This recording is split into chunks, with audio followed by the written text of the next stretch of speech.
네, 주 안에서 평안하셨습니까? 만나서 반갑습니다. 먼저 또 개인적으로 또 국가적으로 국내 안팎으로 어려움을 겪고 계신 분들이 많은 줄 압니다. 하나님의 위로가 있으시기를 기도하는 마음으로 전합니다.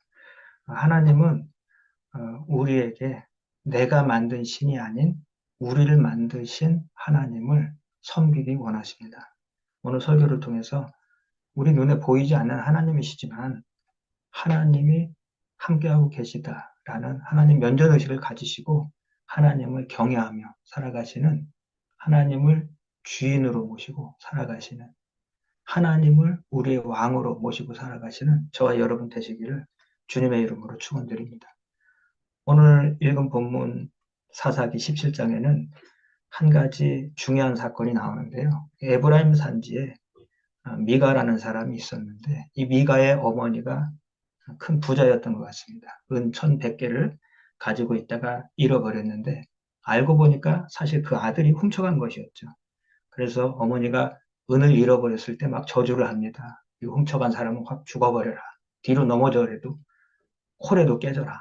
막 이렇게 막 무서운 저주를 했겠죠. 그랬더니 이 미가가 그 얘기를 듣고 두려움도 느꼈을 것이고 또 양심의 가책을 느꼈는지 이실직고합니다. 어머니 사실 제가 어머니 돈을 훔쳤습니다. 여기 있습니다. 그랬더니 뜻밖의 사실을 알고 어머니가 굉장히 기뻐하죠. 그리고 너에게 다시 돌려주겠다. 어차피 잃어버렸다고 생각했는데 이 기쁜 일을 기념하기 위해서 그 중에 은 200개를 들여서 이제 그것으로 우상을 만들죠. 보면 드라빔과 에봇을 만들었다고 했는데 드라빔은 당시 이제 가정의 수호신을 통칭하는 얘기고 우상이고요. 그리고 이제 에봇이라는 것은 제사장들이 제사를 지낼 때 입던 이제 특수한 제사장들의 복장입니다. 쉽게 말해서 우상을 만들어 놓고 이제 제단을 차린 것이죠. 이렇게 자기 집에 신상을 차려놓고 이제 여호와 하나님의 이름을 부르는 것입니다. 이렇게 이제 종교 생활을 하고 있는데 한편으로는 17장 7절 8절에 보시면 또 이런 일이 발생합니다. 7절 8절 말씀 좀 읽어 주십시오. 유다 가족한 유다 베들레헴에 한 청년이 있었으니 그는 레위인으로서 거기서 거류하였더라. 그 사람이 거주할 곳을 찾고자 하여 그 성읍 유다 베들레헴을 떠나 가다가 에브라임 산지로 가서 미가의 집에 이르매. 예, 감사합니다. 이스라엘 지도를 보시면 유다 베들레헴에서 북쪽으로 조금 올라가면 에브라임 산지가 있습니다. 거기까지 올라가서 미가라는 사람의 집에 들었는데 이 미가와 대화하던 중에 자신이 레위 사람이라고 하니까 미가가 굉장히 반가워하죠. 그러면서 참 잘됐다. 우리 집에 지금 신당은 차려놨는데 제사장이 없으니 와서 좀 제사장을 맡아달라. 당신 레위인 아닙니까? 이럽니다. 그러면서 이제 제안을 하는데 섭섭하지 않게 대우해주겠다. 이렇게 제안을 하죠. 그래서 이 레위 사람이 미가 집안의 개인 제사장이 이제 되는 것이죠. 조건으로 1년에 은 10개, 또 의복 한 벌, 그리고 음식도 넉넉히 주겠다고 합니다. 오늘날로 표현하자면 사택도 주고 연봉도 주는데 뭐 억대 연봉쯤 되는 것 같아요. 엄청난 가치가 있을 시대니까 은을 9개를 준다고 했으니까요. 복지 혜택도 주고 했겠죠. 아무튼 최상의 대우를 이렇게 해주면서 이런 제안을 하니까 레위인도 참 좋다. 그러면 내가 당신 집에 제사장으로 있겠다. 이렇게 하는 것입니다. 그런데요, 이 18장에 가보시면 이때 또 어떤 일이 일어나냐 하면 단지파라는 지파가 자기들이 살 땅을 찾지 못해서 그들이 거할 땅을 찾기 위해서 여기저기 정탐꾼을 보냈는데 그들이 정탐하러 이 에브라임 산지에 갔다가 마침 미가의 집에 들어가서 유숙하게 되죠. 그리고 그들이 미가의 집에 있을 때 자연스럽게 레위인을 만나게 됩니다. 그래서 묻죠. 당신 왜 여기 있습니까? 여기서 뭐 합니까? 이렇게 대화를 하다 보니까 이 사람이 레위인인데 어찌어찌 하여서 원래는 그 유다 베들레헴 사람인데 이렇게 떠나서 여기 지금 에브라임 산지까지 왔고 또 와서 미가를 만났는데 미가 집 사정이 이래서 뭐 신당을 차려놨는데 뭐 제사장이 없다. 그리고 좋은 대우를 해주겠다. 그래서 내가 제사장이 됐습니다. 이제 이런 대화가 오고 가는 것이죠. 그래서 단지파 정탐꾼이 이렇게 얘기한다. 그러면 이렇게 만나게 된 것도 인연인데, 당신 레위인이라고 했고, 또 제사장이니까, 우리가 지금 땅을 정탐하러 가는데, 좀 앞길을 좀 알려주시오. 이렇게 부탁을 하죠. 그러니까 미가 집에서 그 제사장 되었던 그 레위인 청년이 하나님의 은혜가 함께 있을 겁니다. 하고 축복을 합니다. 그 구절이 사사기 18장 6절 말씀입니다. 읽어주시겠습니까? 그 제사장이 그들에게 이르되 평안히 가라. 너희가 가는 길은 여호와 앞에 있느니라 하니라. 예, 이에 그리고 가서 이제 어디를 보고 오냐 하면은 7절 말씀이죠. 읽어주세요. 예, 이에 다섯 사람이 떠나 라이스에 이르러 거기 있는 백성을 본즉 염려 없이 거주하며 시돈 사람들이 사는 것처럼 평온하며 안전하니 그 땅에는 부족한 것이 없으며 부를 누리며 시돈 사람들과 거리가 멀고 어떤 사람과도 상종하지 아니함이라. 예. 그러니까 이 라이스에 있는 사람들을 보니까 무기도 별로 없는 것 같고 그렇게 호전적이어 보이지도 않고 좀 약해 보이는 그런 부족이었어요. 그래서 이렇게 자세히 살펴보니까 또 고립돼 있고 뭐 전쟁을 한다고 하더라도 누가 도와주러 올 것 같은 그런 상황도 아니고 그래서 이제 단지파에서 결정을 합니다. 우리 그러면 여기 이 라이스 여기를 치기로 합시다. 그래서 단지파 중에 한 600명이 무기를 가지고 이제 출발해서 가는데 가다가 에브라임 산지 미가의 집에 들립니다. 근데 이때 정탐군 중에 이제 5명이 미가 집에 들어가서 레위 그 청년이었던 그 제사장 그 사람과 또 거기 이제 우상들 있죠. 그 신상 이것들 다 빼앗아 가죠. 그리고 라이스 부족에 쳐들어가서 그것을 자기네 땅으로 삼고 이제 거기서 지냅니다. 그러니까 이 미가가 나중에 이 소식을 듣고 쫓아옵니다. 그래서 아니 왜 내 제사장과 신상을 빼앗아 가느냐? 그러니까 단지파가 미가를 보고 협박을 합니다. 너는 목숨이 2개냐? 우리와 싸우면 지금 네가 상대가 될 것 같으냐? 살고 싶으면 조용히 가라. 이런 식으로 해서 보내죠. 그래서 미가가 화가 나서 찾아갔지만 본전도 못 찾고 꼼짝 못하고 그냥 돌아오는 이야기. 이 내용들이 지금 18장까지 기록되어 있는 것입니다. 이게 지금 17장, 18장에 나오는 미가 사건인데 이 사건이 여기 왜 기록이 되어 있는지 이 성경을 기록한 사가가 도대체 무슨 말을 하고 싶어서 이 사건을 기록하고 있는지 좀 살펴보는 것입니다. 그것은 사사기가 기록될 당시에 이스라엘 백성의 영적 상태가 어떠했는가를 보여주고 있는 것이죠. 그것은 사사 시대의 영적으로 타락한 이런 모습을 보여주고 있는 것입니다. 그런데 우리가 여기서 사사 시대가 그랬구나 하고 여기서 끝나면 안 된다는 거죠. 그렇다면 오늘날 교회 현실은 어떻게 다른가? 좀 어떤가 하는 차원에서 이 사건을 심각하게 생각해 봐야 한다는 것입니다. 그렇다면 사사 시대의 이런 어두운 모습들이 오늘날에는 없는가 하는 거죠. 오늘날의 복음이 바벨탑에 갇힌 복음이 되어 있는 그런 현실을 우리가 볼 수 있어야 한다는 것입니다. 그저 이 땅에서 잘 먹고 잘 되고 잘 살기를 바라는 그 복받기만을 바라는 마음으로 시작된 그런 종교 생활이 오늘날의 우리 가운데는 없는가? 사사기 17장, 18장에 나오는 이 미가 사건 이야기는 어떤 면으로서는 종교 비즈니스에 대한 고발 사건이라고도 볼 수 있습니다. 수요와 공급이 맞아떨어지는 종교사업, 의무와 책임은 없고 축복만 원하는 사람들의 종교적인 심리를 파고든 종교 비즈니스. 이 종교심을 이용해서 욕망의 바벨탑을 높이 쌓고 있는 엉터리 신앙을 고발하는 거죠. 한번 오늘 본문에 등장하는 미가와 레이 청년의 심리를 살펴보자는 것이죠. 어떤 면에서는 성공과 출세를 위한 도구로 종교를 이용하고 있는 그런 심리, 복받기 위한 수단으로 종교를 이용하고 있는 그런 심리, 신분 상승의 기회로 종교를 이용하고 있는 그런 심리. 사실상 신앙이라는 여호와라는 타이틀을 걸어 놓았지만 신앙의 내용은 중요하지 않고 신앙을 빌미 삼아서 서로가 서로를 이용하는 사람들의 종교 비즈니스.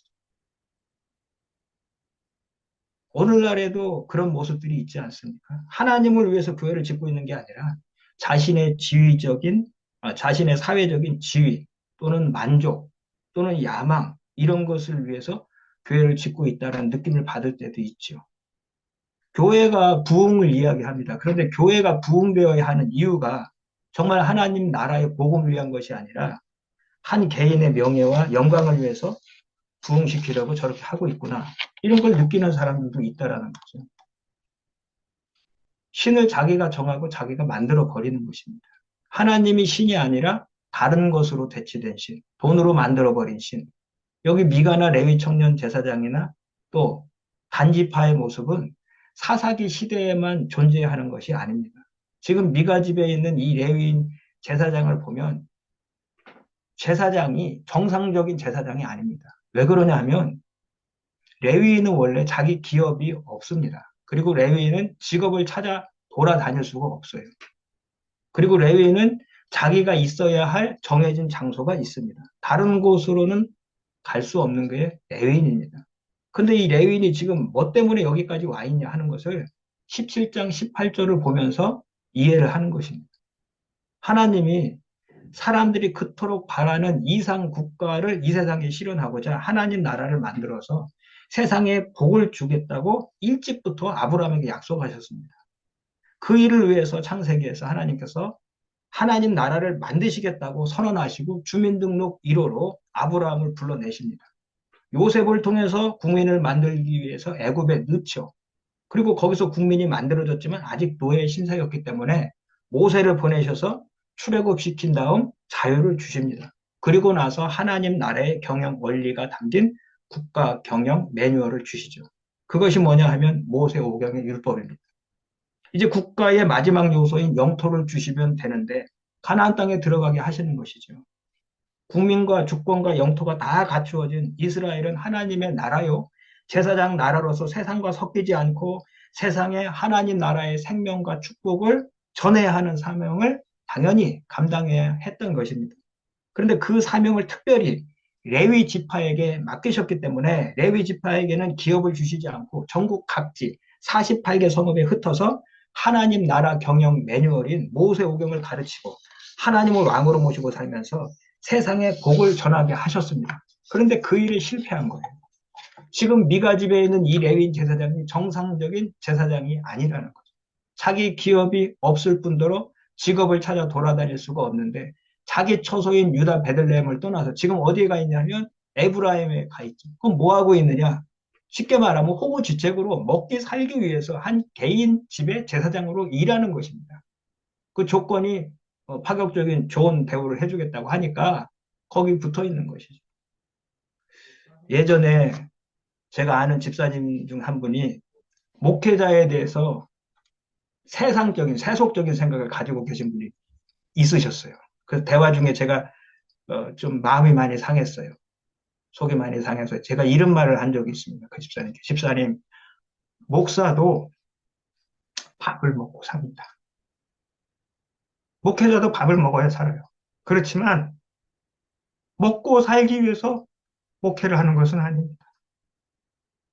주님의 일을 하는데 목회자가 호구지책으로 먹고 살기 위해서 목회한다고 생각하면 그것만큼 비참해지는 일이 없습니다. 주님께서 맡겨주신 사명, 보이지 않는 하나님이지만 보이는 하나님같이 그분의 뜻에 순종하는 마음으로 그 일을 하는 것이죠. 근데 여기 지금 레위인은 일단 그런 것이 없어진 상태라는 거죠.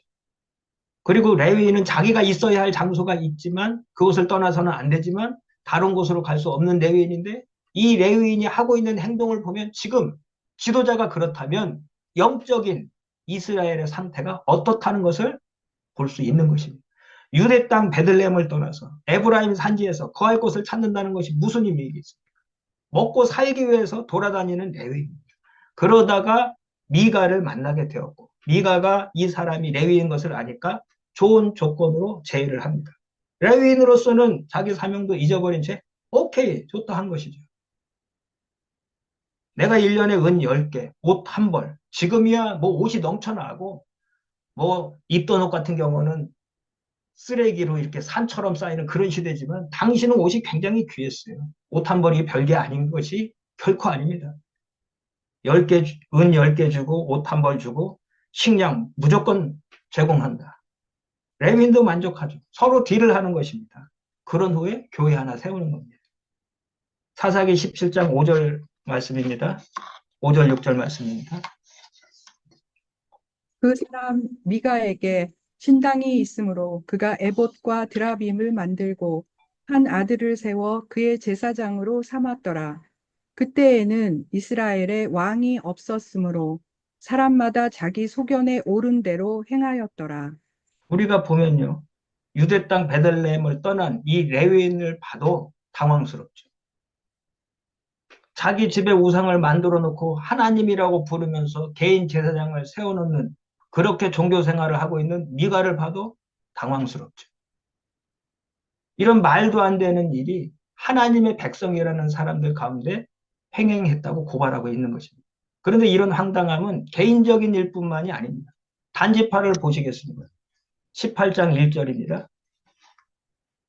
그때에 이스라엘에 왕이 없었고 단지파는 그때에 거주할 기업의 땅을 구하는 중이었으니 이는 그들이 이스라엘 지파 중에서 그때까지 기업을 분배받지 못하였음이라. 네, 감사합니다. 잘 보시면 우리가 얼핏 생각해 보면 단지파가 아직 자신들이 살 땅을 정복하지 못했구나. 그래서 자신들이 살 땅을 찾아서 돌아다니고 있었구나. 이렇게 생각을 할 수 있지만 사실은 그런 뜻이 아닙니다.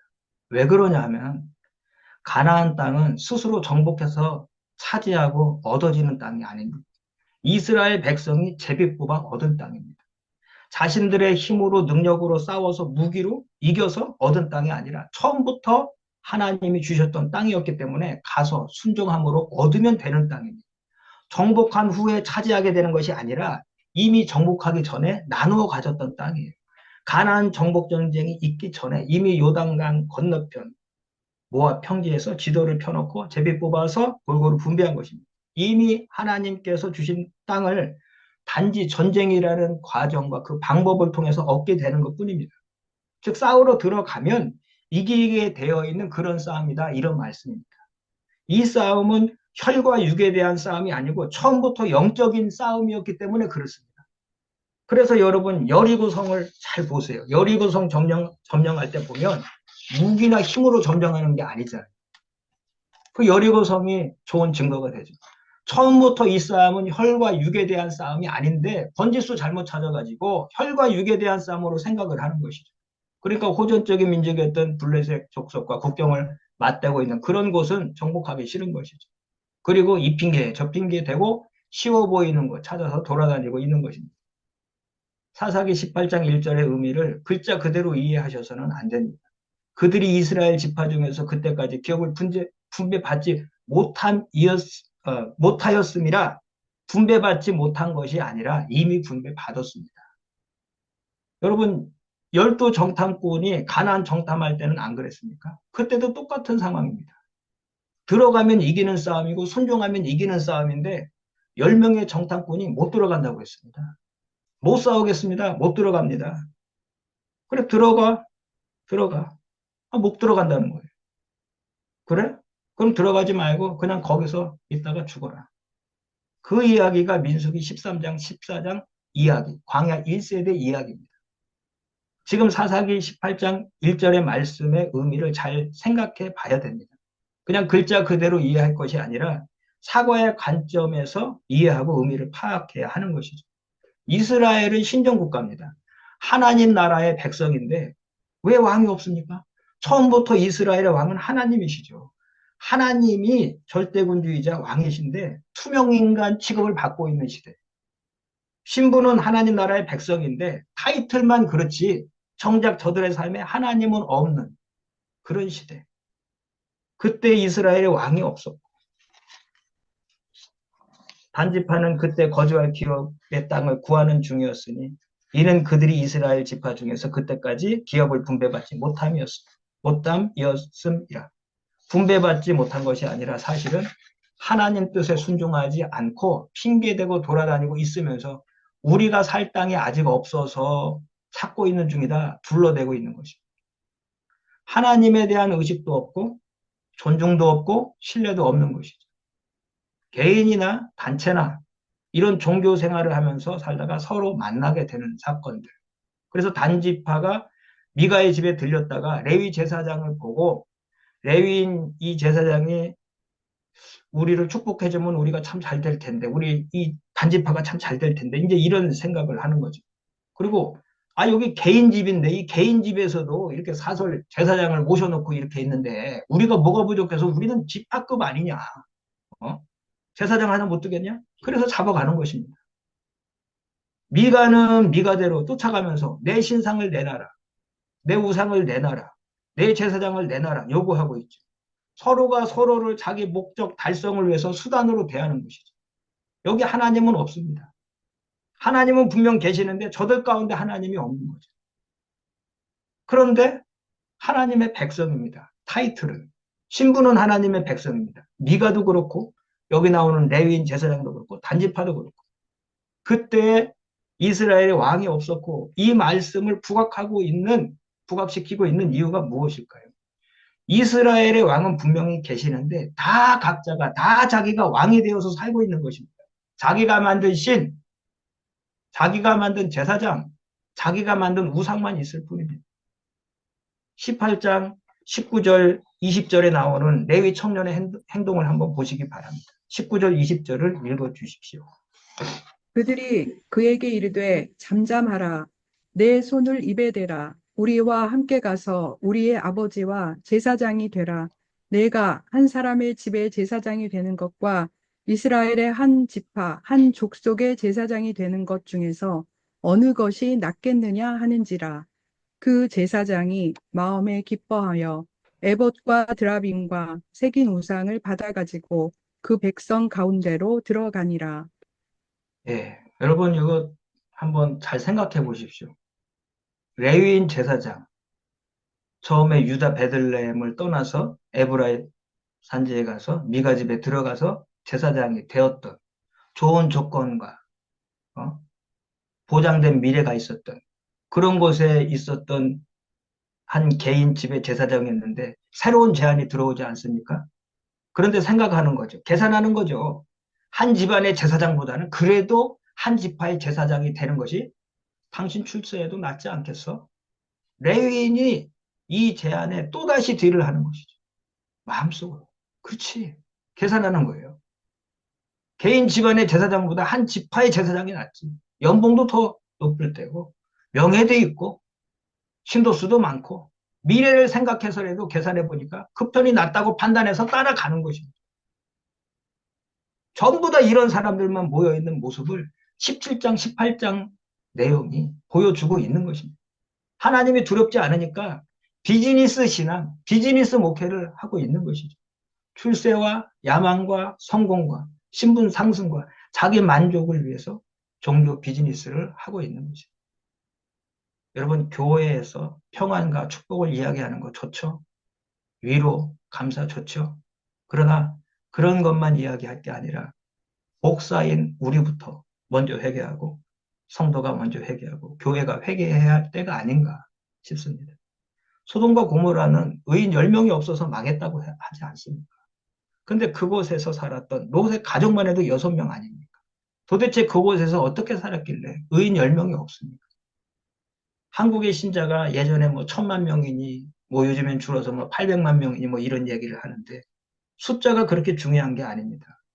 오늘 우리 하나님 말씀을 통해서 참 영적으로 이 어두운 시대, 사사기 시대를 방불케 하는 시대가 지금 우리가 살고 있는 시대가 아닌가 싶어요. 아이고, 믿어봤자 뭐 다 그렇네. 소망도 없네. 다 거기서 거기네.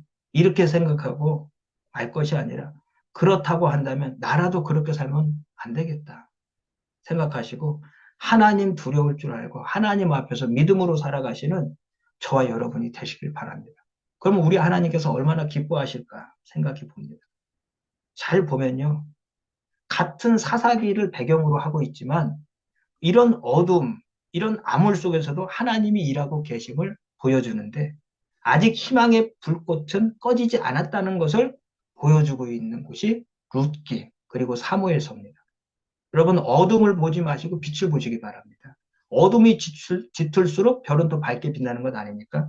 여기 지금 보면 미가 오늘 우리가 이야기했던 미가라든지 미가의 어머니라든지 레위인 제사장이라든지 단지파 우리 눈에 보이죠 물론 이런 분들이.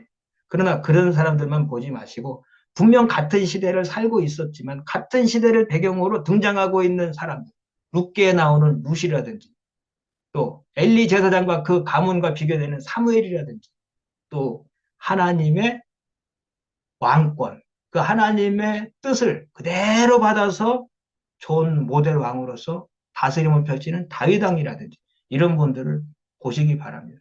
그리고 오늘 저와 여러분이 하나님이 찾으시는 이 어두운 시대에 정말 그런 소망의 한 사람이 되시기를 주님의 이름으로 축원드립니다. 오늘 들으신 말씀 놓고 잠시 기도하는 시간을 갖겠습니다.